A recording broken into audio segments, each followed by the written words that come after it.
మహాదేవుడును మన రక్షకుడునైన యేసుక్రీస్తు వారి శ్రేష్ఠ నామంలో ప్రియ వీక్షకులందరికీ హృదయపూర్వక వందనాలు. మరి ఈ వాక్య ధ్యాన కార్యక్రమాల ద్వారా మీరెంతో మేలు పొందారని, దీవించబడ్డారని మీ స్పందనను తెలియచేస్తున్నారు. అందును బట్టి దేవునికి మహిమ కలుగునుగాక. ఇంకా అనేక మందికి ఆశీర్వాదకరంగా ఈ కార్యక్రమాలు ఉండినట్లు ప్రార్థించవలసినదిగా వినయంగా మీకు మనవి చేస్తూ ఉన్నాను. ప్రియ దేవుని బిడ్డలారా, బైబిల్ గ్రంథం పుక్కిట పురాణం కాదు, కల్పిత గాథ కాదు. బైబిల్ గ్రంథం వాస్తవం. బైబిల్ గ్రంథంలో నమోదు చేయబడిన ప్రతి సంఘటన కూడా చారిత్రక సత్యం.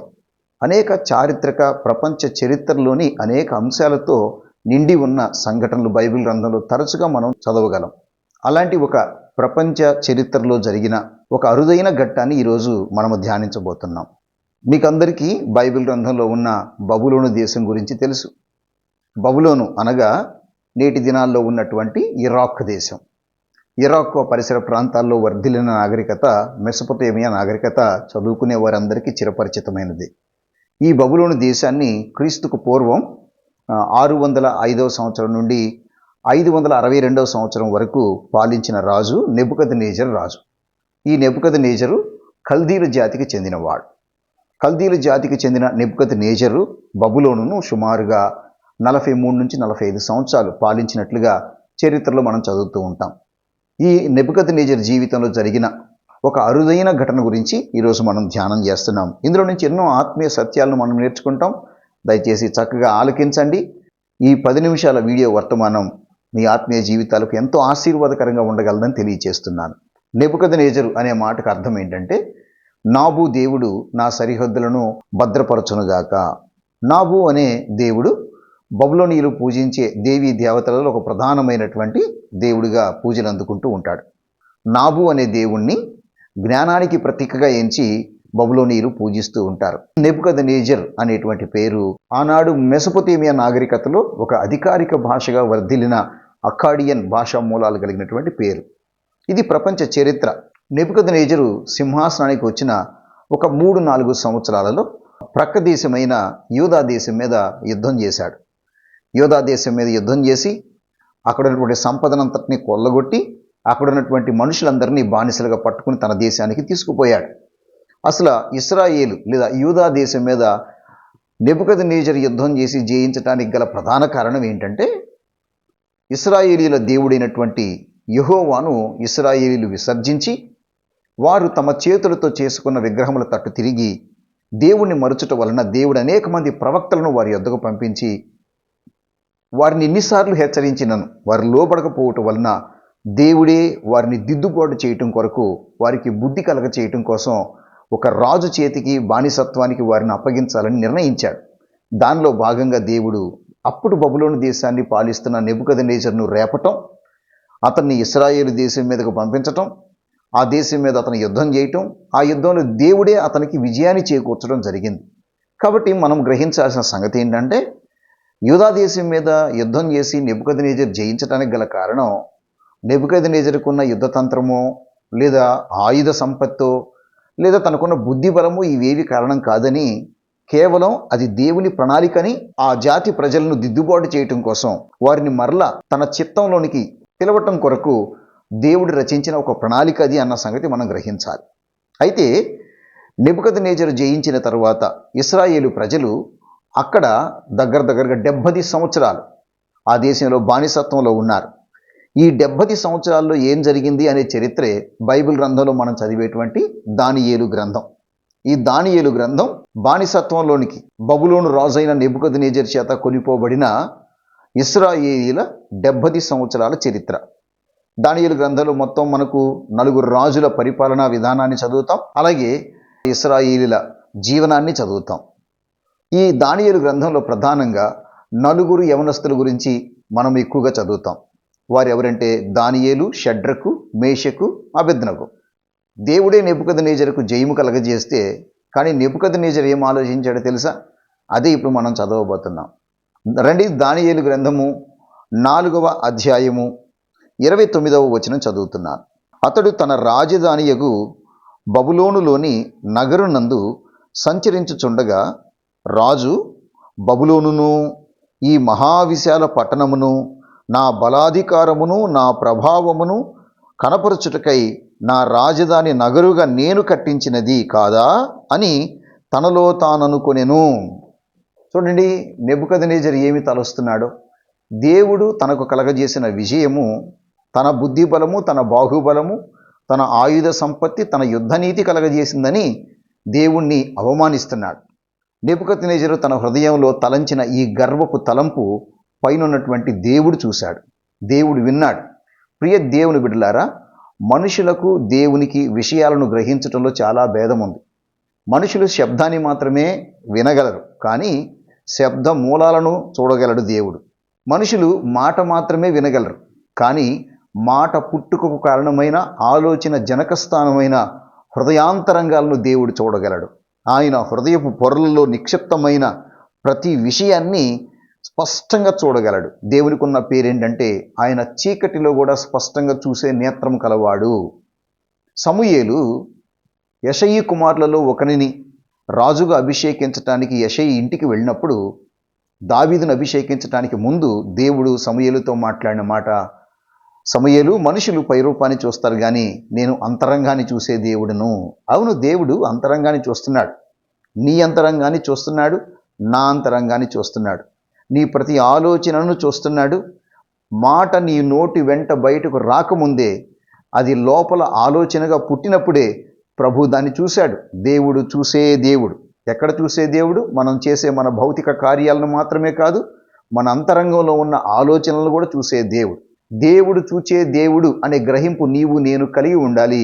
అట్టి గ్రహింపు కలిగిన గొప్ప భక్తుడే యోసేపు. యోసేపు ఏమన్నాడు? పరమందున్న దేవునికి వ్యతిరేకముగా ఇట్టి పాపము, ఇట్టి దుష్కార్యము జరిగించి నేను ఎలా పాపం మూట కట్టుకుంటాను? నువ్వు చేసే ప్రతిదీ దేవుడు చూస్తున్నాడు అన్న భయం కలిగి బ్రతుకుతున్నావా? జాగ్రత్త, దేవుడు నిన్ను చూస్తున్నాడు. నీ కార్యాలనే కాదు, నీ తలంపులను కూడా ఆయన బహుస్పష్టంగా చూస్తున్నాడు.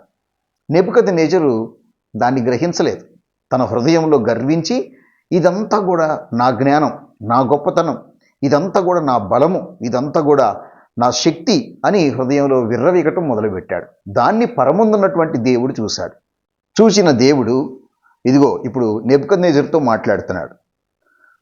దానియేలు గ్రంథము అదే 4వ అధ్యాయము 31వ వచనం చదువుతున్నాను. రాజు నోట ఈ మాట ఉండగా ఆకాశము నుండి ఒక శబ్దము వచ్చెను. ఏదనగా, రాజుగు నెబుకద్నెజరు, ఇదే నీకు ప్రకటన, నీ రాజ్యము నీ యొద్ద నుండి తొలగిపోయెను. తన యొద్ద నుండి మనుషులు నిన్ను తరిమెదరు. నీవు అడవి జంతువుల మధ్య నివాసము చేయుచు పశువుల వలె గడ్డి మేయుదు. సర్వోన్నతుడగు దేవుడు మానవుల రాజ్యము పైన అధికారి అయ్యుండి తానెవనికి దానిని అనుగ్రహింప నిశ్చయించునో వానికి అనుగ్రహించునని నీవు తెలుసుకున్న వరకు 7 కాలములు నీకిలాగు జరుగునని చెప్పెను. ప్రియ దేవుని బిడ్డలారా, నెబుకద్నెజరు అంతరంగంలో వచ్చిన గర్వపు ఆలోచనను దేవుడు చూచి ఎవ్వరికీ బైబిల్ గ్రంథంలో విధించబడని ఒక భయంకరమైన శిక్ష నెబుకద్నెజరుకు విధించినట్లుగా మనం చూస్తున్నాం ఇక్కడ. చూడండి, గర్వము సర్వాన్ని పోగొట్టింది. గర్వము మనల్ని పతనానికి నడిపించింది. గర్వం వలన నెబుకద్నెజరుకు దేవుడు విధించిన శిక్ష ఏంటంటే, నీవు మానవ స్వభావాన్ని పోగొట్టుకుంటావు, అడవి జంతువుల వలె నువ్వు అరణ్యంలో గడ్డి మేస్తావు అని చెప్పాడు. దేవుడు చెప్పినట్లుగానే నెబుకద్నెజరు జీవితంలో జరిగినట్లుగా ఆ క్రింది విషయాలను మనం చదివితే మనకు అర్థమవుతుంది. ఆ క్రింది విషయాలు చదువుతున్నాను. 33వ వచనం. ఆ గడియలోనే అలాగున నెబుకద్నెజరుకు సంభవించెను. మానవులలో నుండి అతని తరిమిరి, అతడు పశువుల వలె గడ్డి మేసెను. ఆకాశపు మంచు అతని దేహమును తడపగా అతని తల వెంట్రుకలు పక్షిరాజు రెక్కల ఈకల వంటివియు, అతని గోళ్ళు పక్షుల గోళ్ల వంటివియు ఆయను. చూడండి, గర్వం వలన నెబుకద్నెజరుకు ఏమి సంభవించిందో ఇక్కడ మనం స్పష్టంగా చూస్తున్నాం. గర్వం నెబుకద్నెజరుకి ఏమి బహుమానం ఇచ్చింది? మనిషిని పశువుగా మార్చింది, గడ్డిని ఆహారంగా చేసింది, అరణ్యాన్ని నివాసంగా చేసింది, తల వెంట్రుకలను పక్షిరాజు రెక్కల ఈకల వంటి ఈకలుగా చేసింది. మహారాజుని ఎట్లాంటి ఆకారంలోకి మార్చేసిందో గర్వం చూడండి. గోళ్ళు పక్షిరాజు గోర్ల వంటి గోర్లుగా మారిపోయినాయి. అందంగా, వైభవంగా, సౌందర్యంగా, సకల సౌకర్యాలతో తొలతూగుతూ ఆజానుబాహుడైనటువంటి నెబుకద్నెజరు సింహాసనం మీద కూర్చుండి ఉంటే ఎలా ఉంటుందో మీరు ఆలోచించండి.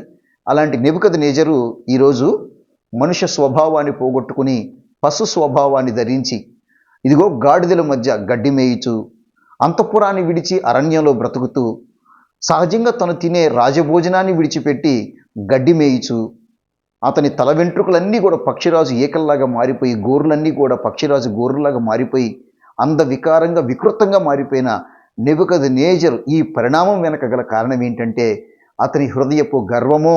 ప్రియ దేవుని బిడ్డలారా, ఇందాక నేను చెప్పాను కదా, గర్వము సర్వాన్ని పోగొడుతుంది. అందుకనే నెబుకద్నెజరు లాగా మన హృదయాల్లో ఎక్కడైనా గర్విస్తూ ఉంటే గనక, నాది, నేను, నా జ్ఞానం, నా బాహుబలం, నా బుద్ధి, ఇదంతా నా ప్రయాస, నా చెమట అని నువ్వు ఆలోచిస్తూ ఉంటే గనక దేవుడు దాని విషయమై కోపగిస్తాడని గ్రహించాలి. గర్వాన్ని గురించి రాయబడిన కొన్ని వచనాలు బైబిల్ గ్రంథంలో నుండి మీకు చదివి వినిపించి ఈ వర్తమానాన్ని ముగిద్దాం. ప్రియ దేవుని బిడ్డలారా, ఈ వర్తమానం యొక్క మూల ఉద్దేశం ఏమనగా, గర్వము విషయమై మనము సరిచేయబడాలి. గర్వాంధులుగా మనం ఉండకూడదు. గర్వము మనల్ని బహు ప్రమాదంలోకి నెట్టివేస్తుంది. గర్వం మనల్ని సర్వనాశనానికి నడిపిస్తుంది. అందుకనే నెబుకద్నెజరు లాంటి మనసు వింటున్న మీలో ఎవరికి కలిగినా ఆ విషయమై మీరు సరిచేయబడాలి. గర్వాన్ని విడిచిపెట్టి మృదు స్వభావాన్ని ధరించాలి. గర్వం విషయమై బైబిల్లో రాయబడిన కొన్ని వాక్య భాగాలను చదివి వినిపిస్తాను. చూడండి, సామెతల గ్రంథము 16వ అధ్యాయము 5వ వచనాన్ని చదువుదాం. గర్వ హృదయులందరూ యెహోవాకు హేయులు, నిశ్చయముగా వారు శిక్ష నొందుదురు. గర్విష్ఠులు, అహంకారులు యెహోవాకు శత్రువులు అని దైవగ్రంథమైన బైబిల్ సెలవిస్తుంది. వారు నిశ్చయముగా దేవునిచే శిక్షించబడతారు. అలాగే సామెతల గ్రంథము 16వ అధ్యాయము 18వ వచనం చూసినట్లయితే, నాశనమునకు ముందు గర్వము నడుచును, పడిపోవుటకు ముందు అహంకారమైన మనస్సు నడుచును. చూడండి, కలెక్టర్ గారు వస్తున్నారంటే వారికి ముందు వారిని రిప్రజెంట్ చేసే ఒక ప్యూన్ గారు మనకు కనపడతారు. ఆయన వచ్చారంటే వెనక కలెక్టర్ గారు వస్తున్నారని అర్థం. అలాగే నీకు గర్వం వచ్చిందంటే దాని వెనకే నాశనం వచ్చేస్తుంది అని అర్థం. నాశనం రాబోతుంది అంటానికి సూచనగా ముందు గర్వం వస్తుంది. ప్రియ దేవుని బిడ్డారా, ఆ నాశనం రాకముందే నీ హృదయంలో ఉన్న గర్వాన్ని విడిచిపెడితే నువ్వు దీవించబడతావు, దేవునిచే ప్రేమించబడతావు. అలాగే మరొక వచనాన్ని చూద్దాం. సామెతల గ్రంథం 29వ అధ్యాయము 23వ వచనాన్ని చూద్దాం. ఎవని గర్వము వాని తగ్గించును, వినయ మనస్కుడు ఘనత నొందును. చూడండి, ఎవని గర్వము వానిని తగ్గించును, వినయ మనస్కుడు ఏమి నొందుతాడని చెప్తుంది బైబిల్? ఘనత నొందును. వినయము ఘనతను కలగచేస్తుంది, గర్వము నాశనాన్ని కలగచేస్తుంది. ప్రియ దేవుని బిడ్డలారా, ఎప్పుడైతే నెబుకద్నెజరు ఇలాగున గర్వించి పశు స్వభావము గలవాడై అరణ్యంలోకి తోలివేయబడి మానవ సమాజం నుంచి వేరు చేయబడ్డాడో, 7 సంవత్సరాలు అట్లాంటి పరిస్థితుల్లో నెబుకద్నెజరు ఉంటాన్ని మనము దైవగ్రంథమైన బైబిల్లో చదవగలం. ఆ తరువాత దేవుడు చెప్పినట్లుగా అతనికి స్పృహ కలిగిన తర్వాత తాను ఆలోచించి దేవుణ్ణి ఎలా మహిమపరిచాడో, తన గర్వాన్ని ఎలా విడిచిపెట్టాడో ఆ తర్వాత వచనాల్లో చదువుతాం. దానియేలు గ్రంథము 4వ అధ్యాయము 34వ వచనం. ఆ కాలము గడిచిన పిమ్మట నెబుకద్నెజరును నేను మరల మానవ బుద్ధి గలవాడనై నా కండ్లు ఆకాశము తట్టు ఎత్తి చిరంజీవియు సర్వోన్నతుడునగు దేవుని స్తోత్రము చేసి ఘనపరిచి స్తుతించితిని. ఆయన ఆధిపత్యము చిరకాలము వరకు, ఆయన రాజ్యము తరతరములకు నున్నవి. భూనివాసులందరూ ఆయన దృష్టికి ఎన్నికకు రానివారు. ఆయన పరలోక సేన ఎడలను భూనివాసుల ఎడలను తన చిత్తము చొప్పున జరిగించువాడు. ఆయన చేయి పట్టుకుని నీవేమి చేయుచున్నావని ఆయనతో చెప్పుటకు ఎవడనూ సమర్థుడు కాడు. దేవుని యొక్క సార్వభౌమాధికారాన్ని నెబుకద్నెజరు ఒప్పుకున్నట్లుగా ఇక్కడ మనం చూస్తున్నాం. అంతకుముందు నేను, నా బలము, నా బుద్ధి, నా జ్ఞానము, నా అధికారము అన్న నెబుకద్నెజరు నన్ను ఈ సింహాసనం మీద కూర్చుండబెట్టింది దేవుడే. ఆయన సర్వాధికారి అయిన వాడు, సార్వభౌమాధికారి, అందరి రాజులకు పైనున్నవాడు, ఆయన రాజులకు రాజు, ప్రభువులకు ప్రభువు అన్న సంగతి గ్రహించి వినయమనస్కుడయ్యాడు. దేవుని పాదముల చెంత మోకరిల్లాడు. దేవుని యొక్క అధికారాన్ని గ్రహించగలిగాడు. ఆ విషయాలే తనే తెలియచేస్తూ ఈ వచనాలను రాశాడు. 36వ వచనం కూడా మనం చూస్తే, ఆ సమయమందు నా బుద్ధి మరల నాకు కలిగెను, నాకు వచ్చెను. రాజ్య సంబంధముగు ప్రభావమును, నా ఘనతయు, నా తేజస్సును నాకు కలిగెను. నా మంత్రులను నా క్రింది అధిపతులను నా యొద్ద ఆలోచన చేయవచ్చిరి. నా రాజ్యము నాకు స్థిరపడగా నేను మరి ఎక్కువగా ఘనత పొంది తిని. ప్రియ దేవుని బిడ్డలారా, నెబుకద్నెజరు తన గర్వము విషయమై ఎప్పుడైతే పశ్చాత్తాపడ్డాడో, దేవుడే సర్వాధికారి అని, ఆయనే సర్వశక్తి గలవాడని, ఆయన సార్వభౌమాధికారానికి ఎప్పుడైతే సాగిలపడ్డాడో తన గర్వాన్ని విడిచి దేవుడు నెబుకద్నెజరును కనికరించటాన్ని మనం ఇక్కడ చూస్తున్నాం. చూడండి, అదే విషయాన్ని ఇందాక మనము సామెతల గ్రంథం 29వ అధ్యాయము 23వ వచనంలో చదివాం కదా. ఎవని గర్వము వానిని తగ్గించును, వినయ మనస్కుడు ఘనత పొందుతాడు దేవుని చేత అని. గర్వాన్ని విడిచిపెడదాం, వినయ మనసు కలిగి ఉందాం, మృదు స్వభావాన్ని కలిగి ఉందాం. ఎవడైతే తను తాను హెచ్చించుకుంటాడో వాడు తగ్గించబడతాడు, తను తాను తగ్గించుకుని వాడు హెచ్చించబడతాడని దేవుని వాక్యం సెలవిస్తుంది. నెబుకద్నెజరు గర్విష్టే గాని సర్వాన్ని పోగొట్టుకున్నాడు, కానీ తను తాను సరి చేసుకుని వినయ మనస్సును ధరించటం వలన పోగొట్టుకున్న సమస్తాన్ని మరలా తిరిగి దేవుడు అతనికి హస్తగతం చేశాడు. మరి ఎక్కువ ఘనతను ఆయనకు కలగజేసినట్లుగా నెబుకద్నెజరే దేవుని సన్నిధిలో నిలవబడి సాక్ష్యం ఇస్తున్నాడు. ప్రియ దేవుని బిడ్డలారా, నెబుకద్నెజరు ప్రపంచ చరిత్రలో గొప్ప రాజుగా ఎన్నిక చేయబడిన నెబుకద్నెజరే గర్వం యొక్క పర్యవసానాలను తప్పించుకోలేకపోయాడు. దేవుని చేతి నుండి తప్పించుకోలేకపోయాడు. నువ్వు నేనెంత గర్వాన్ని విడిచిపెడదాం. మరలా చివరిగా మాట చెప్తున్నాను, గర్వం సర్వాన్ని పోగొడుతుంది, వినయ మనస్సు నీకు ఘనతను కలగజేస్తుంది. గర్వాన్ని విడిచిపెట్టు, వినయ మనస్సును ధరించు, దేవునిచే ఘనపరచబడు. దేవుడు నిన్ను దీవించునుగాక, మనందరినీ ప్రభు ఆశీర్వదించునుగాక. ఆమేన్, ఆమేన్.